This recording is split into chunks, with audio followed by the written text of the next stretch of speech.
The latest news, national issues, the political scene, and conversations with prominent personalities. All these firsthand at the forefront.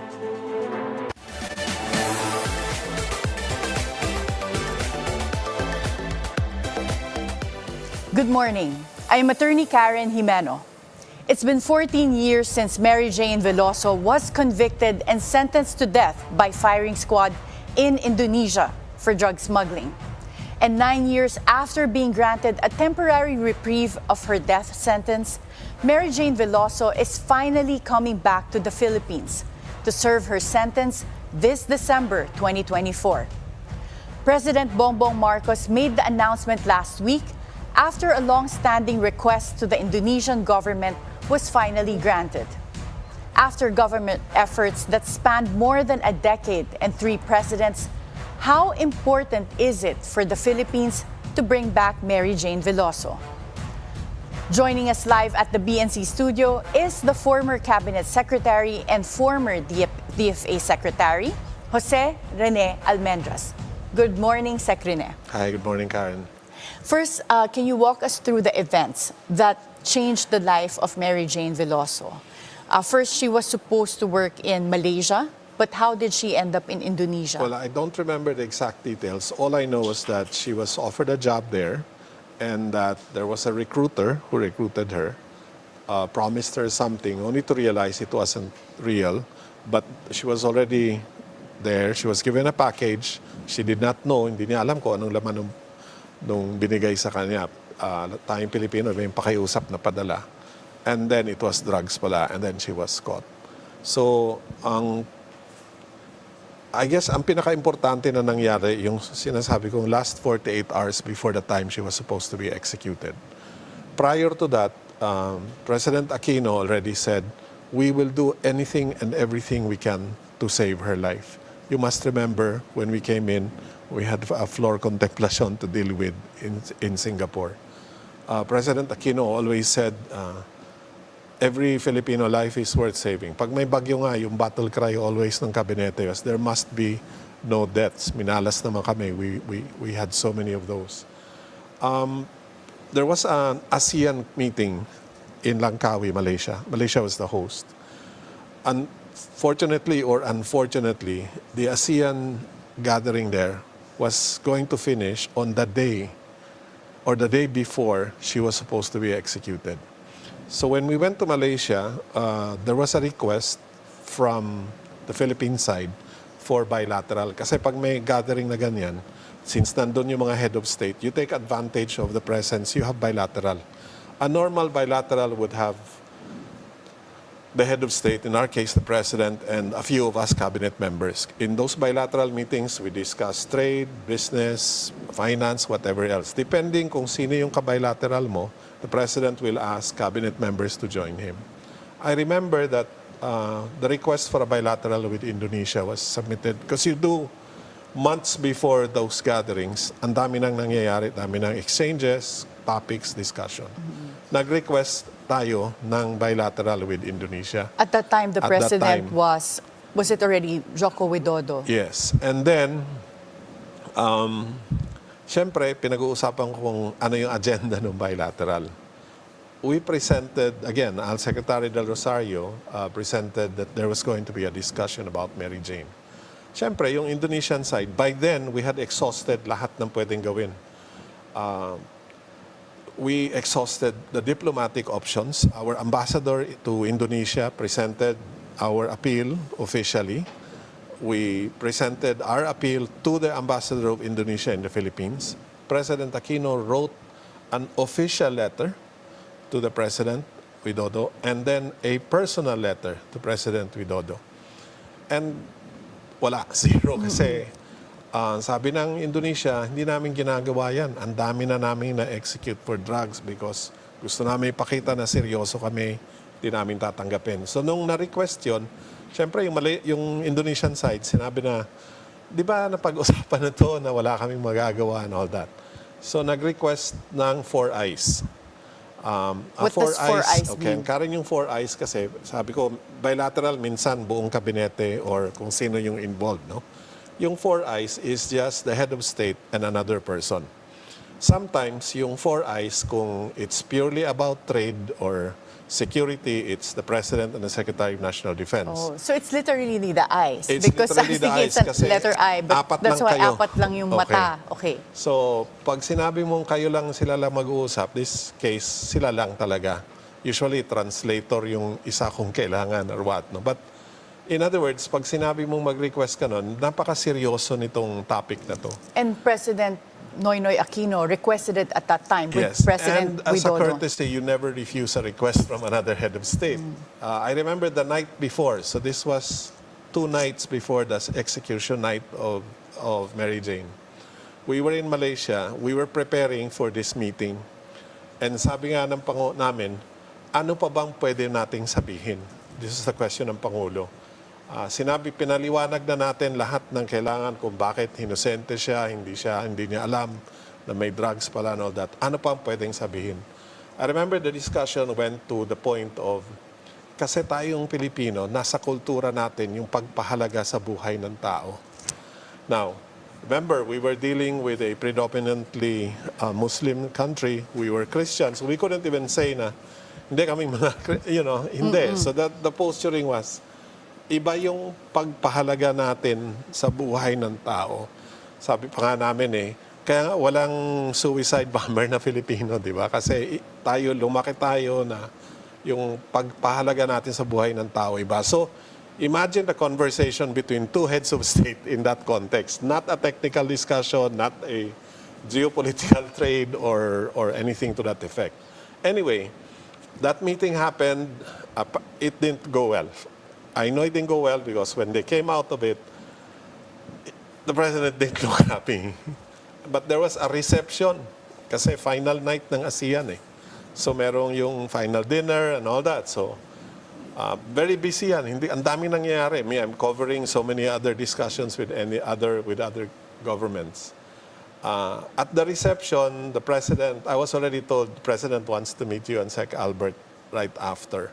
So we went to the president's room. There's a sofa. And I need to tell this story because there are two people who really worked hard, Sec Albert and the president.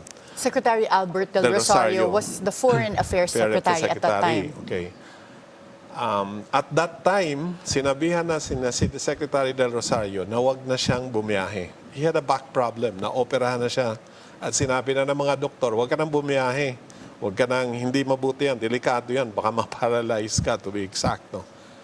And I really saw the intensity of the effort because when we went to the president's room, there was a sofa. And I said this actually during the wake of Secretary Del Rosario when I was paying tribute to him. When we sat down the sofa, I saw the face of Secretary Del Rosario, really, yung grimace, tsaka talaga sabi niya, aray, because the pain was so bad. Yeah. I need to tell that story because despite that, I found out later when we arrived in Manila that night he barely slept. Secretary De Lima was telling me, grabe si Albert, tumatawag sa akin every hour on the hour. So nangyari nung meeting na yon, diniscuss yung I refer to as the Hail Mary pass in football, di ba? Yung nagawa mo na lahat. And you as a lawyer will appreciate this. And you were nearing the execution of Mary Jane Veloso. We knew the execution was going to happen the next night, midnight of the next day. So the Hail Mary pass was the legal option. There was an option that said, if we can prove that Mary Jane was a key witness to a case in the Philippines, then we would have legal basis to request Indonesia to stay her execution pending her participation in the legal process in the Philippines.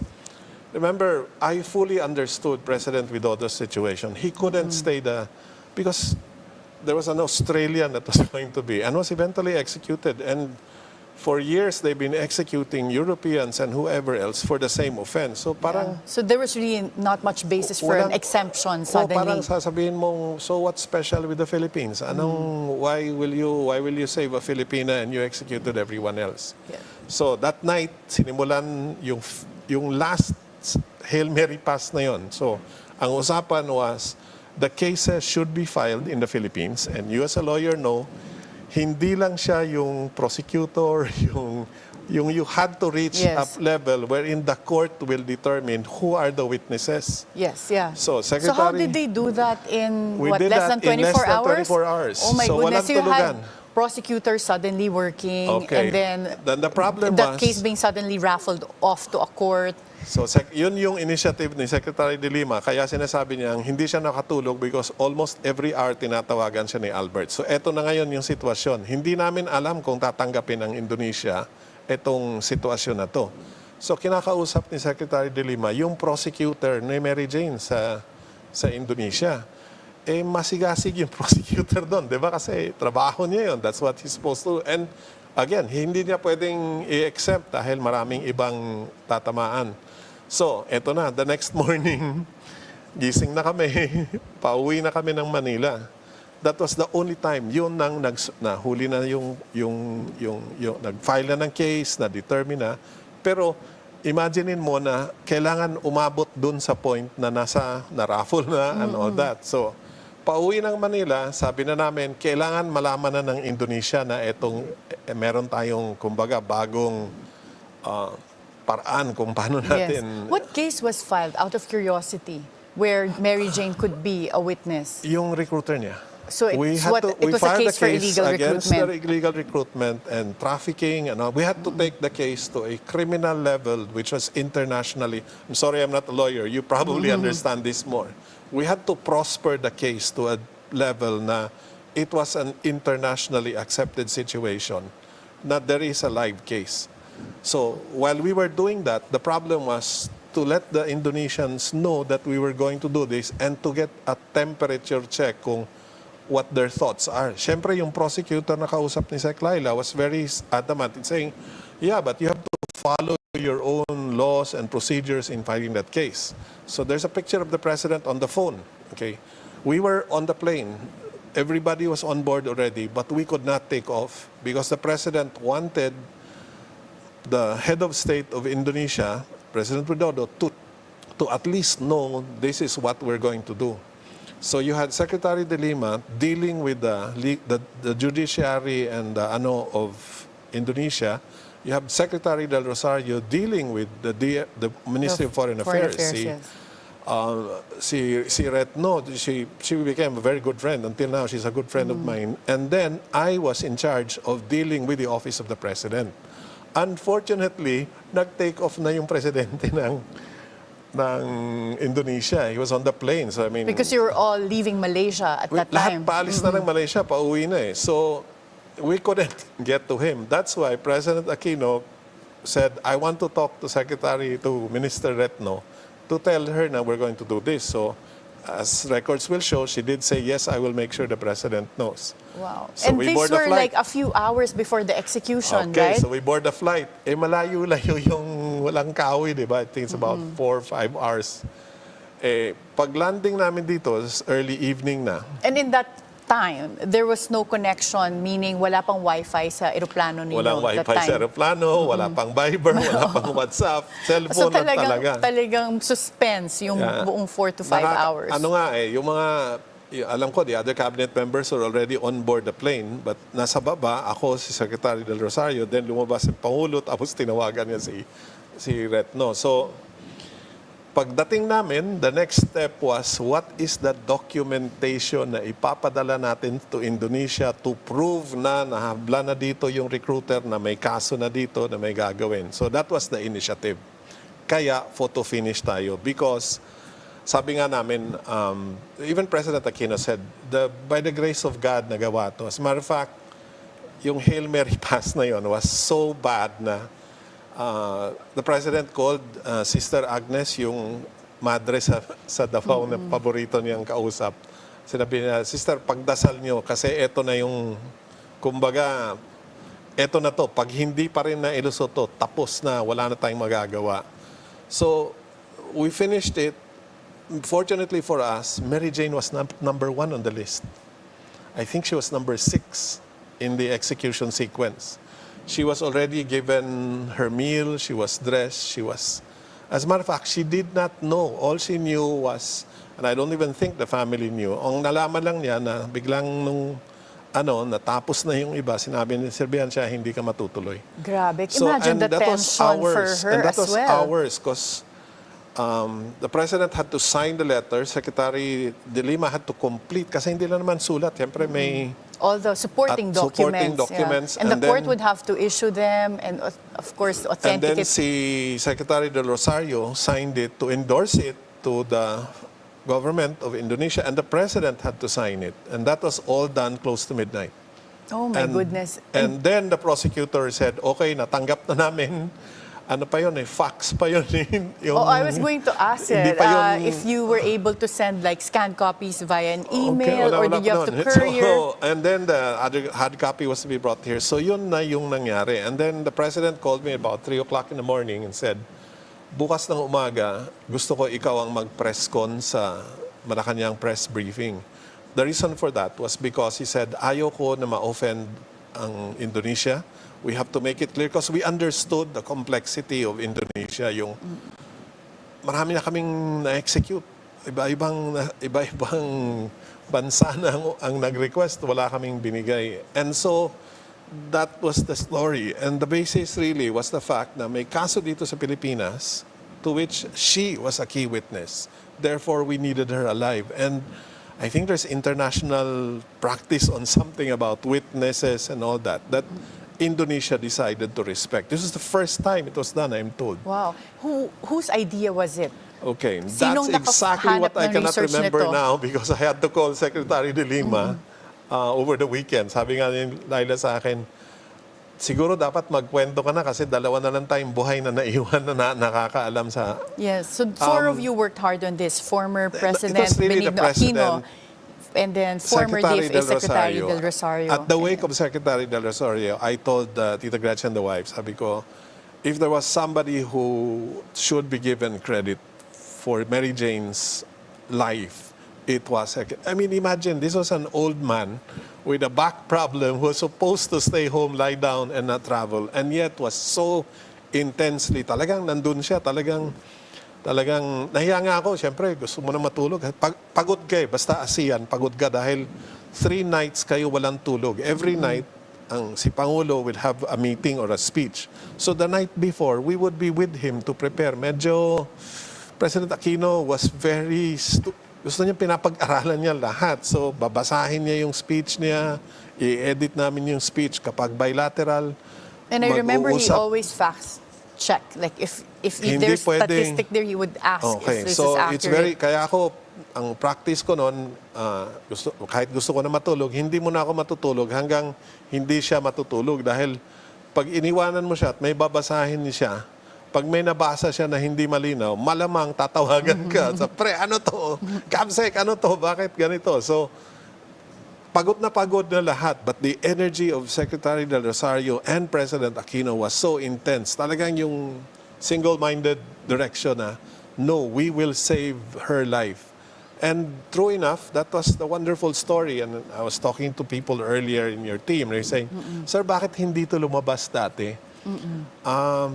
We have to respect Indonesian law. And in diplomacy, there's just so many complexities and you want to be very careful. We did not want to offend Indonesia. We did not want to, and there's no offense to this. This is a legal process. I congratulate President Marcos and his team for having finally closed this and bringing her home because as far as we were concerned, saka na natin pag-usapan kung paano what the future will be, how we're going to bring her back home. But the most important thing is to stop her execution. Yes, imagine you were able to do that while she was already up for being I'm sorry, executed. she was dressed to be executed. Yeah. She was given her last meal, the family, the ambassador, our ambassador was there, brought I don't know which relative was there on the And time before Capsec execution. Rene, did you have an opportunity to talk to Mary Jane? No, we never had. So you never had the opportunity? We never had the Sec Albert and the DFA team who was there. Yung problema kasi parang parallel initiative, so everybody had a specific assignment what we were trying to do.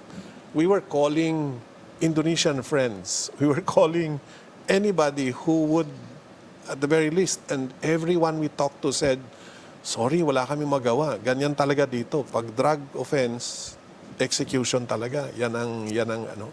And they were that strict. And there were reports then that former President Duterte during his term agreed to have Mary Jane Veloso executed. Would you be aware if that's true? But I'm before sorry, you I wasn't- answer that question, we'll have to take a short break. At the Forefront, we'll be right back.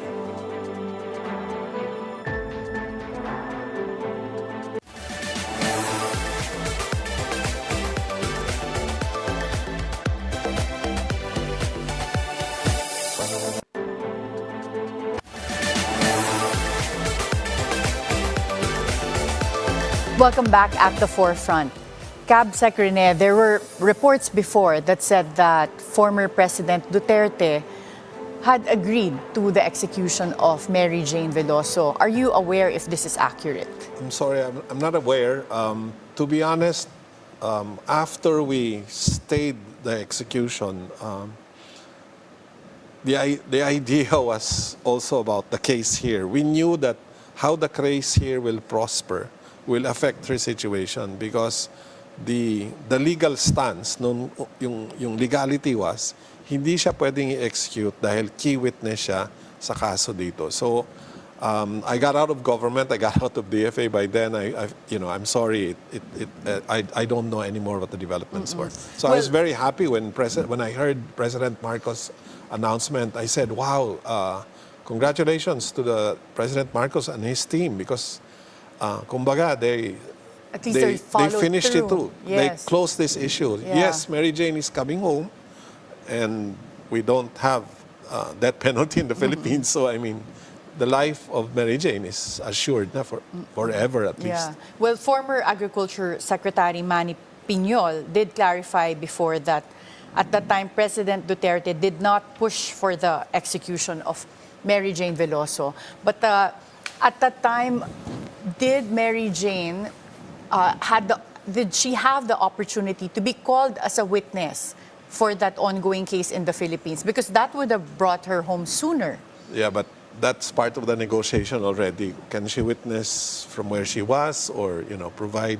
I think there was even the Philippine prosecution panel sent a group of people to meet with her, to get her, to document her story. Alam mo, when she got caught, the Philippine embassy in Indonesia already provided all the help. They hired Indonesian lawyers to defend her, yung talagang sinundan din yung kung anong pwedeng gawin. So, because we couldn't, kailangan sundan natin yung batas dun eh. So, yung abogado dun was hired, and admittedly, they really tried their best, but it was always about the fact that there was no precedent like this. Everybody who was caught, found guilty of transporting drugs in Indonesia was executed.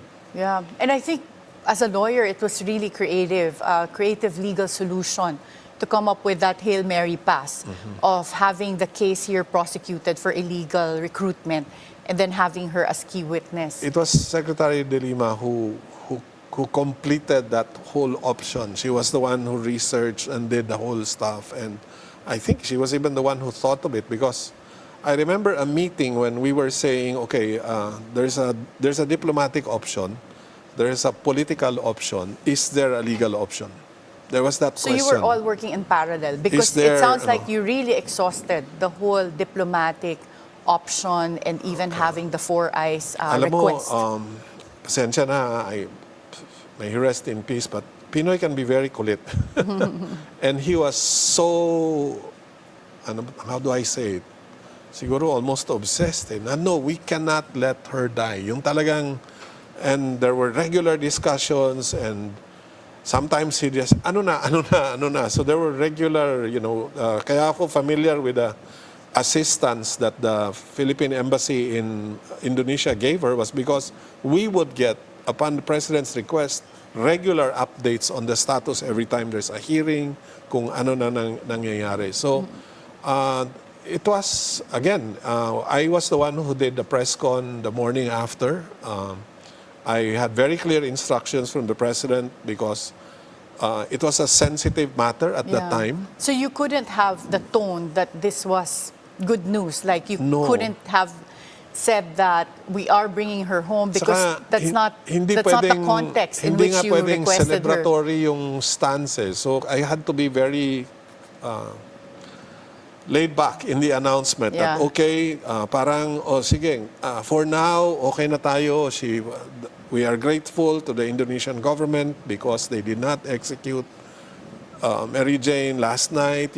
We had to be very careful how we make our announcements here because of the sensitive. I remember that because I think it was 2:30 or 3 o'clock in the morning when the president called me and said, ikaw ang mag-press con bukas. Normally, I don't do that, di ba? I mean, we had the presidential spokesperson who does all the briefings in that morning. But that morning, I was the one who had to do it because not for anything else, but I was one of those who was very familiar with the complexity of how we reached that point.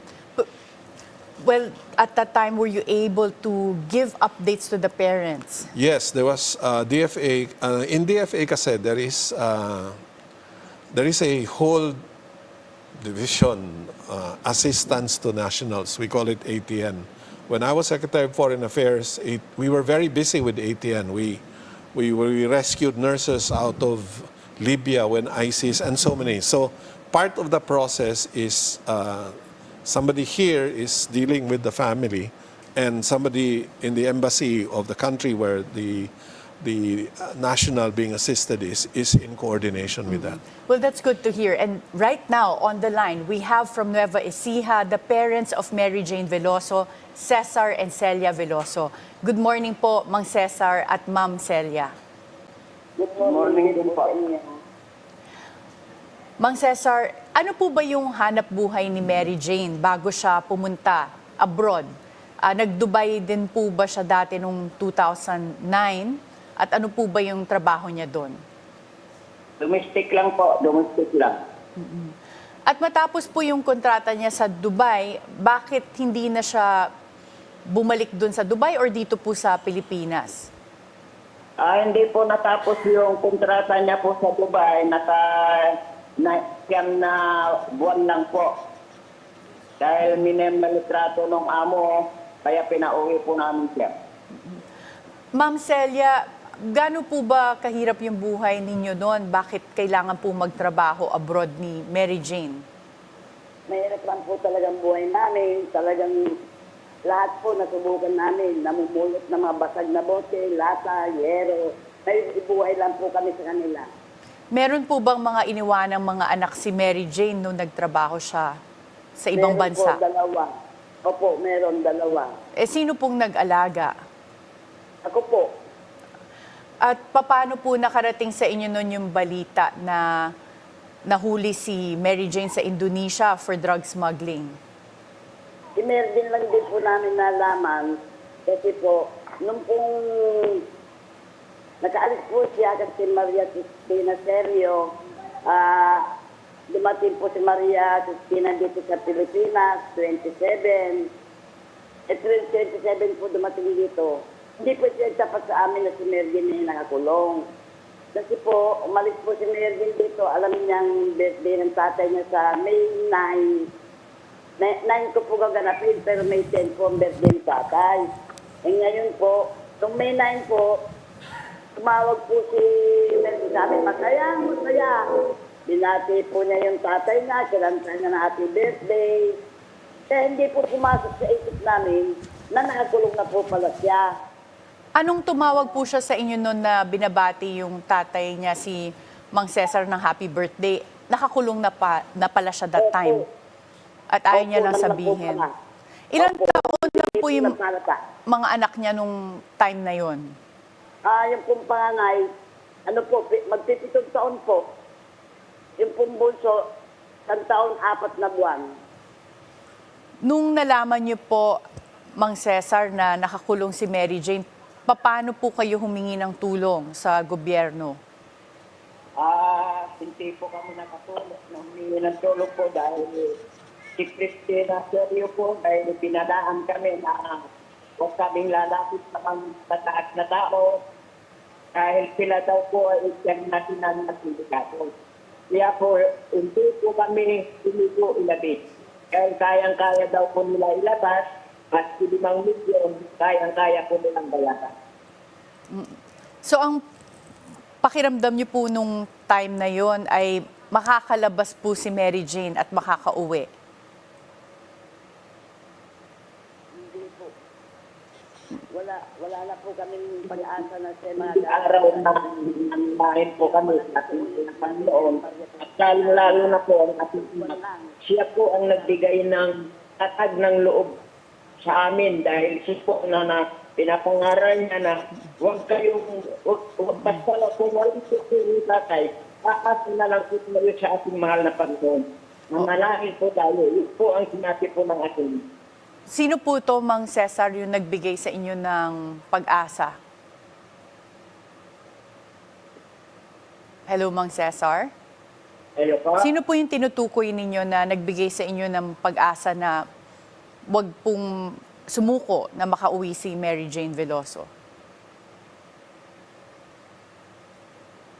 Wala po. Wala.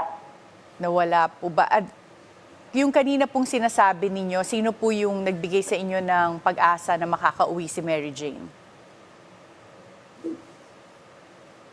Ma'am Celia, kung naririnig niyo po kami. Opo. Oo. Opo. Si Mary Jane po. Oo, Siya sino po nagpalagat ng loob namin. Siya po ang nagsabi na balang araw magsasama-sama kaming muli. At yung mga anak niya po ba, nung mga panahon na yun, ang babata pa, meron 7 years old yet, isa 4 na buwan pa lang. Opo. Lumaki sila ng walang nanay. Paano po naiintindihan po ba nila yung mga nangyayari? Sa ngayon, alam po ba nila na makakauwi na ang kanilang ina? Opo. Naintindihan po nila kasi pinapaliwanag ko po, lalo na po doon sa bunso, na yung mama nila na biktima, nakakulong. Pinapaliwanag ko po sa picture, pinapakita ko po na ito yung mama mo. Ganun po. Tapos ngayon po, ayan, nalaman po nila na makakauwi na yung mama nila. Masaya po sila. Yes, eka, sa wakas, meron na kaming mamang mag-aalaga sa namin, mararanasan na namin. Yun po sabi nila. And Ma'am Celia, nung dati po na nahatulan ng death sentence si Mary Jane at nandun na po siya sa death row, nung panahon po ba na yon, nawala na kayo ng pag-asa na pakiramdam nyo talagang mawawala na sa inyo si Mary Jane? Opo. Nawala na po kami ng pag-asa dahil wala na po kaming alam na lapitan. Kaya nag-iiyakan po kami magdamag. Tapos ng umaga, ang pag-uusapan po namin pamilya, iuwi kayo bang kayo ni Mary Jane dito? Makikita pa kaya natin, yun na lang po pag-iisapan namin. Mang Cesar, nakadalaw daw po kayo kay Mary Jane nung nakaraang taon. Opo. Oo. Paano po yung experience na yon? Baka pwede niyo po i-share sa amin. Kamusta po si Mary Jane? Ayos lang po siya. Ito po, siya nga po ang nagbibigay ng lakas ng loob sa amin na sana sabi niya, tatay, nanay, ingatan niyo yung sarili niyo. Huwag kayong nagpapagod. At alam ko na makakauwi ako sa Pilipinas at magsama-sama tayo ulit, sabi na nga sa aking anak. At ngayon pong nabalitaan ninyo na makakauwi na si Mary Jane sa Pilipinas at dito makukulong, ano pong naramdaman ninyo? Ay masayang-masaya po na talagang ako po, buhat po nung naipalitan na yan. Hindi na po ako makatulog. Gusto ko, makapiling ko na po yung aking anak. At okay lang sa inyo na hindi pa nila talaga tuluyan na makakasama ang kanilang ina kasi pagdating dito ay kailangan pa rin niyang makulong. Sana po, wag naman ako sana nilang ikulong. Bigyan na siya ng clemency para ito na po, itong Pasko na ito, ang masayang-masaya namin Pasko na makapiling na namin po yung aking anak. Mang Cesar, ano po ang mensahe ninyo sa ating pamahalaan at sa lahat ng mga tumulong para maibalik si Mary Jane sa Pilipinas ng buhay? Mahal na Pangulo, ako po ay humihingi ng tulong po sa inyo na sana po, wag na po ninyong ikulong, bigyan na po ninyo ng clemency at para makasama na namin itong Pasko na ito. At lalong-lalo na po yung aming mga tumulong sa ating anak, at lalong-lalo na po ang migrante, international, ang UPL, taong simbahan, lahat po na sumubaybay sa amin, nagpapasalamat po kami. Nagbuhat noong 2010 hanggang ngayon 2024. Hindi po kayo umalis po sa amin. Talaga pong sinubaybayan niyo po na tulungan si Mary Jane. Maraming salamat po sa inyo lahat. Ma'am Celia, ano po ang gusto ninyong iparating na mensahe para kay Mary Jane? Ang masasabi ko lang po kay Mary Jane, anak, malapit ka uwi, pag-ingatan mo yung sarili mo. Hinihintay ka namin, alam ko, ito na anak yung sinabi mo sa amin noon, na may malaan Diyos, magkakasama-sama na tayo, anak. Mag-ingat ka dyan. Maraming salamat po, Mang Cesar, ang ama ni Mary Jane Veloso, at Ma'am Celia Veloso, na ina naman po ni Mary Jane. Kasama niyo po kami sa inyong pagdasal para makauwi ng maayos ang inyong anak na si Mary Jane. And then coming back here at the studio, Cabsec Rene, it really warms my heart to hear the parents. Talagang excited sila. Sabi nga nila, ito na yung pinaka magandang Pasko. But something that I think I feel conflicted about is yung when the mom said that finally, sinasabi niya sa kids na meron na kayong, maalagaan na kayo ng nanay. Ay, yung mga bata excited na meron na daw nanay mag-aalaga sa kanila. But legally, can that happen? Can our current president, Bongbong Marcos, grant pardon or clemency in order for Mary Jane to go back to her family? But before you answer that question, Cabsec Rene, we'll have to take a short break. At the forefront, we'll be right back.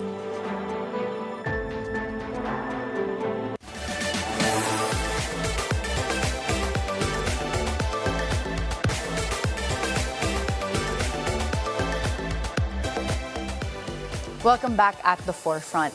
And Cabsec Rene, can the current president, Bongbong Marcos, grant pardon or clemency to Mary Jane Veloso so that she won't have to be imprisoned here in the Philippines? I'm not a lawyer, but what I know is there's no case against Mary Jane in the Philippines. She is not convicted in the Philippines. But what I also know is that such arrangements is that when a person, a national, is found guilty in another country, if agreements are made, then they can serve the rest of their term in their home country. We actually had a similar situation wherein we in the Philippines agreed to transfer somebody who was convicted here in the Philippines because he was a citizen of a European country. He was allowed to be transferred there, but serve the remaining term of his case there.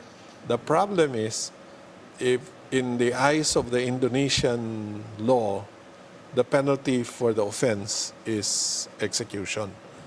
In our case, it's not, because we don't have the death penalty here. So it's a very thin, medyo mahirap ata, and I would like to think that the Marcos administration is doing a really good job in the negotiations on what are the obligations of the Philippine government to the Indonesian judicial system relative to the transfer of Mary Jane here. So I'm sure they're doing their negotiations and discussions. At the end of the day, that will really be incumbent on what the agreement were. It's possible that there is a term that could have been placed that said, okay, we'll transfer her to you and you're supposed to keep her for X number of whatever period prior to, and at which option then the executive branch can exercise the issue of clemency. I think the complication between the executive branch and the judiciary also needs to be covered. Yeah, and I think as a lawyer, I find this to be a very peculiar situation, because if the penalty in Indonesia was for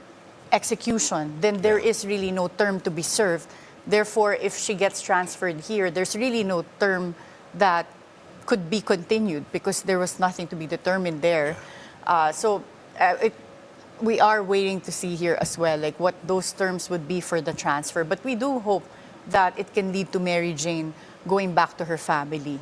And Cabsec Rene, based on this experience, what have you learned that perhaps, the Philippines, the government can also use in the future in terms of dealing with situations like this for our OFWs? I think our OFWs are very vulnerable. When I was Secretary of Foreign Affairs, I would spend at least half a day a week to maybe a day a week just going through the ATM team, yung assistance to nationals.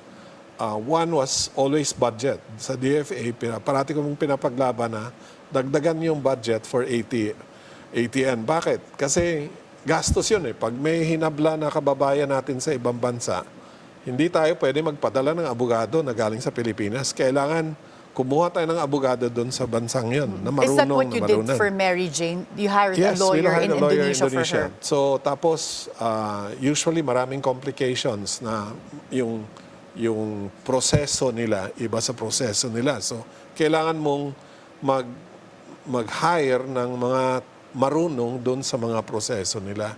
My personal experience, as I said, was when I was Secretary of Foreign Affairs, we were rescuing people who were detained even in an unnatural jurisprudence situation.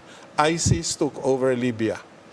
We had nurses who were working in a hospital who were there, but ISIS did not want them to leave because they needed the Filipino nurses. So iba yun, wala kaming gobyerno na ka-negotiate nun, di ba?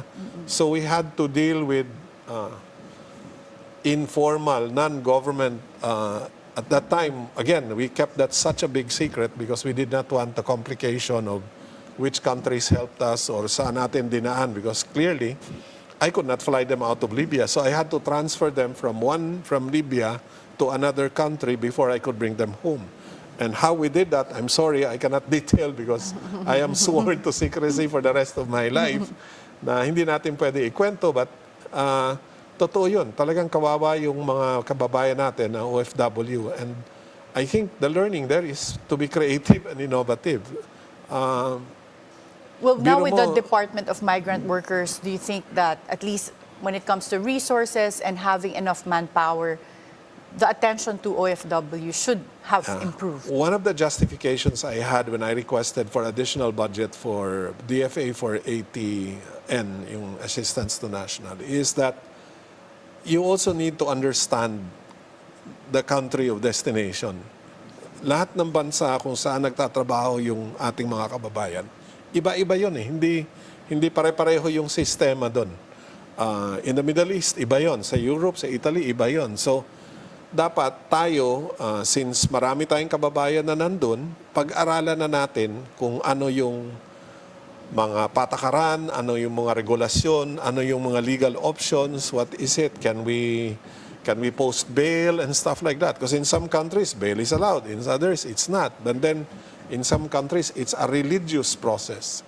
Sexually, those stuff is taboo. So, what I also learned is, it was best to keep quiet. Alam mo, nung panahon ni President Aquino, ang dami naming nagawan tama, pero hindi nga natin niligay sa front page ng newspaper kasi hindi mo pwedeng gawin yun. Kasi kagaya nung nurses na na-rescue ko from Libya, hindi lumabas sa newspaper yon or no media knew about it. Bakit? Meron pang naiwan. Meron pang naiwan na kailangan namin pa rin i-rescue one by one na hindi mo pwedeng gawin at one time. Like sa hospital na yon, yung tatlo, yung mga ganon. And that requires resources. That requires money. And the Department of Migrant Workers, in addition to preparing the Filipinos who will go to the country, napaka-importante na yung maintindihan natin kung ano yung mga patakaran, ano yung mga batas, ano yung mga legal remedies natin dun sa bansa na yon. Para pag may kaso, I remember a case in Kuwait naman. Yun madali because, hindi madali, sorry, because the Emir of Kuwait came to Manila for a state visit. So during the discussion, President Aquino raised it up and said, these Filipinos are there and all that. And parang as a courtesy of the friendship and all that, kasi meron ring non-legal option, di ba? May diplomatic option, may political option na pwedeng gamitin para nga protektahan or tulungan yung mga kababayan natin na naiipit. Na minsan, pasensya na po, meron talagang mga guilty. Yes. So, ang remedy mo na lang is plea bargain or whatever, but the important thing is to save lives. Yes. And just to take a step back and go back to Mary Jane Veloso, whatever happened to the illegal recruitment case? It is here. It is prospering. But there's no final conviction yet. I'm not familiar with I'm sorry, I do not know the facts there too. But to me, what's important is the case is alive or it's there because that is the basis on which they cannot proceed with what they originally planned to do with Mary Jane because she was necessary to this case. Is there ever any scenario where if that case concludes that Indonesia would still have jurisdiction? I'm not a lawyer, but yeah, there was a sensitivity to that. That's why, That these case things had to were be had to prolonged. be, not naman prolonged, but the case had to be prosecuted, had to be done. Yeah. And remember, the father was telling na sinabihan sila ng sindikato na wag mag... Did I hear it right? Yes. Sa kwento niya na nung nalaman niya na nabilanggo si Mary Jane, sinabihan sila nung recruiter or kung sino man, huwag kayong pumunta sa gobyerno, huwag kayong kasi mas lalo lang magugulo, kami na bahala. So, kawawa naman, di ba? Nabilanggo na nga yung anak mo, tinakot ka pa ng sindikato. Kaya talagang si President Aquino was so mad. Sabi niya, okay, Mary Jane Nakarating is po a ba kay victim. President Aquino that time na meron din sindikato na nag-intimidate? President Aquino knew. Ang sabi niya, okay, Mary Jane is the victim. Pag nasalba natin si Mary Jane, we need to do what needs to be done to make sure na hindi pa mas maraming magiging Mary Jane. So, ang problema, yung mga illegal recruiter, yung mga kababayan natin na nandito, na knowingly, ipinapahamak nila yung mga kababayan natin. Kaya lalo naming we went all out to get all this, to file this case against the recruiter. I know there was even an investigation na parang sindikato yan eh. Recruiter lang to eh. Mayroong talagang nag-ooperate. So hinanap lahat yung sitwasyon na yun. Cabsec Rene, based on how you know President Aquino, do you think he would have exerted this much effort if it was a different scenario, if it was a plain drug smuggling case by some Filipino who was really part of a drug syndicate? No, because President Aquino believed Filipino life is very important. So, I'm trying to remember which country it was. Could have been China.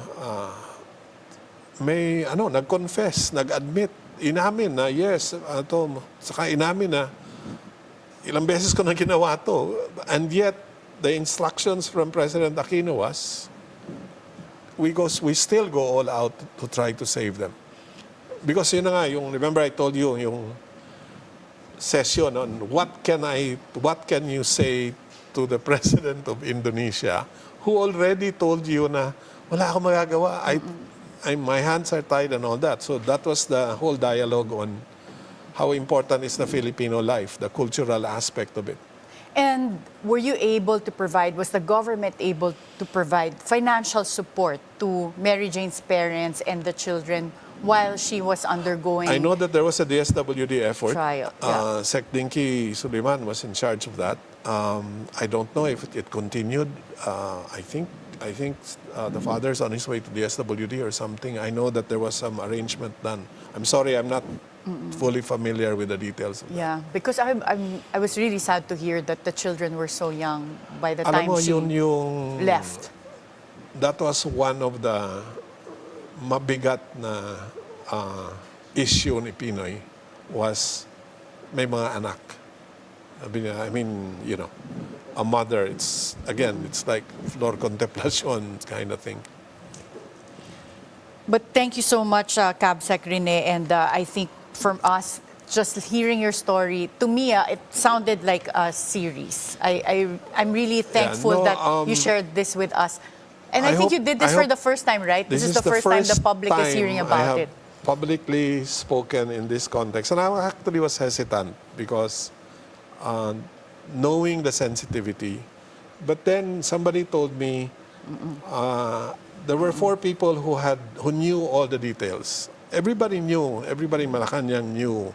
But there were basically 4 people who had really known everything. Yeah, that first-hand last knowledge 48 of all hours. those details. And unfortunately, 2 of the 4 have already passed on. So I mean, I said, if I do this, I'm going to do this for Pinoy, I'm going to do this for Sec Albert, because I think people should really know kung ano yung ginawa, ano yung pinagdaanan, gaano kahirap, and the sacrifice that was given for this. Not for accolades, not for awards or anything, but I guess the learning there is really tayong mga Pilipino. If we value life, we need to work to preserve life. Yeah. And as a whole nation, tayong lahat, dapat, this is a wonderful story because hindi lang kami, di ba? NGOs, Amnesty International, everybody was trying to help.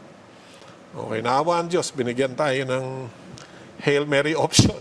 And fortunately, it worked. So, a life was saved. Yeah. Thank you so much again, Cabinet Secretary Rene. Just hearing your story is really inspiring, and we're very excited to have Mary Jane Veloso back very soon. The fact that she's going to be home is such a wonderful news already. At least the parents and the children can visit her regularly. Yeah, thank you so much again. Thank you. Mary Jane Veloso coming back home after 14 years of serving jail time in a foreign country is not just a victory for her and her family.